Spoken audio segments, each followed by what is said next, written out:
কাজের ফাঁকে এক কাপ চায়ের বিরতি মানে আমি নিজেকে এতটুক সময় দেই প্রায়। আসসালামু আলাইকুম, সবার কি অবস্থা? এখন দেখেন দুপুর 12:15 বাজে। এই হলো আমার ঘর বাড়ির সব অবস্থা, কারণ সকালবেলা উঠে যার যার মনে শেষে চলে গেছে, বিছানা করে নাই। আমাদের একই অবস্থা বিছানার। তো আমি সকালবেলা উঠে চলে গেছিলাম হলো বাজারে, নাস্তা খায় কোনো কাজ করি নাই, বাজারে চলে গেছিলাম। বাজারে মাছের এত দাম ভাই, আমরা মধ্যবিত্ত ফ্যামিলিরা আসলেই সব জায়গায় আটকা, তাই না? বলেন তো কেমনে কি খাবো, জিনিসের এত দাম। তাই তো শাক সবজি, ছোট আলু বড় আলু এসব কিনে মাত্র বাসায় আসলাম। এখন চলে যাবো আবার ছেলেরে নিয়ে, 12টা বাজলে প্রাইভেটে হাতের লেখায়। আবারও শুরু হয়ে গেল ব্যস্ত জীবন। 1 মাস অনেক আরাম করলাম, স্কুল নেই, প্রাইভেট নেই, কোচিং নেই বাচ্চাদের, তাই না? এই যে আগামীকাল থেকে স্কুল খোলা, কিন্তু প্রাইভেট কোচিং সব শুরু হয়ে গেছে। বাসায় টিচার মেয়ের, সেও আসা শুরু করে দিয়েছে। তার মানে ব্যস্ত জীবন আবারও শুরু। একদমই নিজের জন্য কোনো সময় নেই। সকালবেলা দেরি করে ওঠা মানেই দিনটাকে একদম ছোট পাওয়া।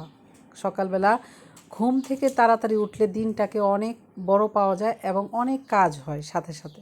কিন্তু দেরি করে ওঠা মানেই নিজের জীবনের অনেকটাই লস, কারণ ওই যে সময়টা কম, দৌড়ায় কাজ করতে হয়, নিজের শরীরের উপর মনের উপর একটা প্রেশার হয়ে যায়।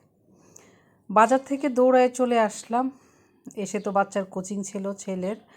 তো রান্না শুরু করে দিলাম। আজকে রান্না করব হলো ডাঁটা দিয়ে মাছ, সজনা দিয়ে মুসুরের ডাল, আর হলো ভেন্ডি ভাজি। আপাতত এটাই চলতে থাকুক। দুপুরে যদি শেষ হয়ে যায় তাহলে আবার রাতে কিছু একটা রান্না করে খাবো। তবে এই মুহূর্তে আর এত বেশি কিছু রান্না করা যাবে না, কারণ ঘর মুছতে হবে, সংসারে আরও অনেক কাজ আছে। সংসার মানেই তো হলো হাজার পদের কাজ, সারাদিন ব্যস্ত। এই ডাঁটা দিয়ে আলু সিদ্ধ করে নিলাম, এটা দিয়ে এখন মাছের ঝোল করব। মাছের ঝোল একটু ভারী হলে বেশ ভালো লাগে খেতে, তাই না? বলেন তো কে কে পছন্দ করেন এমন রান্না? বলেন তো। আমার কিন্তু রান্না খুব একটা ভালো না, আমি রান্নায় খুব পচা, এটা সবাই বলে।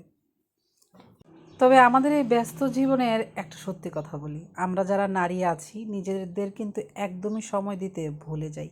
এটা ভুলেও ভুল করবেন না, কারণ নিজেদেরকে একটু হলেও সময় দিবেন। রান্নার ফাঁকে এসে আপনাদের সঙ্গে একটু গল্প করি।